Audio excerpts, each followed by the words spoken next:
If a woman exhibits what are considered more masculine behaviors, such as being assertive, speaking out, they're described very differently. A man in my office felt as though my tone was off-putting and abrasive. What we found in our work around unconscious gender bias is that women really face a double bind. I really felt as though it was important to be liked in my job, and so I really took it to heart.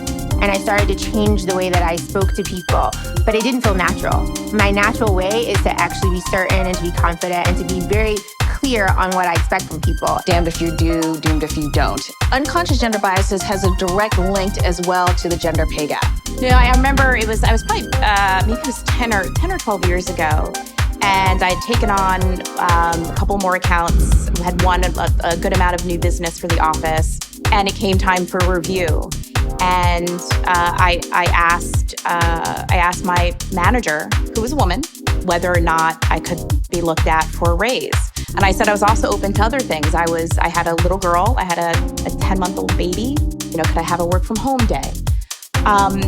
The response I got was that I was being difficult and that I was asking for more than what I deserved, and that I was being, I was feisty around how I was even approaching it. And I was heartbroken. I was already tired because I had a baby at home and I was working really hard. But it was heartbreaking. For women of color, what happens is that they face all of these barriers that all women face, but you layer on the complexities and the biases against various race ethnicities. As a woman and as a woman of color and as an African-American woman, those are three things against me. When I get in certain rooms, I am invisible.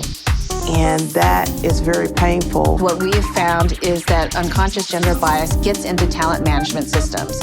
Probably a year out from graduating from university, and I was working my very first job in management consulting, and I remember having a performance review, and my manager sat me down. He said, "You're so competent, you do such a good job." He goes, "You have to get to know people a little bit more and be a little bit more open." And I said, "What do you mean? I have great relationships." And he goes, "I think you're a little bit too cold." Unconscious gender bias is baked into society, into our perceptions and beliefs. Sports, it's the most amazing industry for inspiring emotion. And a couple of times I remember kind of maybe getting feedback that said, listen, it's not good for you to be expressing this. You need to be the one inspiring, kind of deep professionalism and credibility. And why professionalism and credibility got all mixed up with lack of emotion, I never understood. Honestly, it was really hard because if you're told that your normal, natural reaction is not appropriate, then all of a sudden you lose all belief and credibility in yourself. There have been times where I have been told that my tone is too strong. If and when a woman has any kind of conviction, if and when a woman has a point of view, it's considered a tone. Most men don't get spoken to about how they show up, but women do. It impacts women in terms of their career advancement, in terms of what they plan to do in the workplace and how they get there.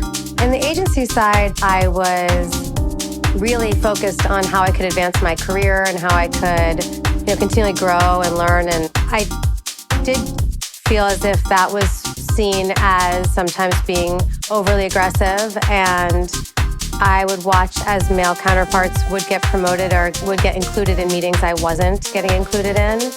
You didn't see as many women at the top to emulate or, aspire to, and that was tough.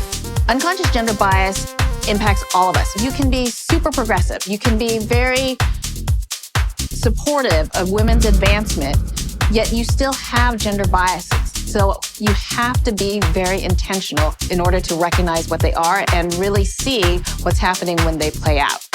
At Catalyst, we come from the perspective that it's not the woman that needs to be changed, but the workplace environment and the culture and the barriers that are institutionalized that need to be taken down.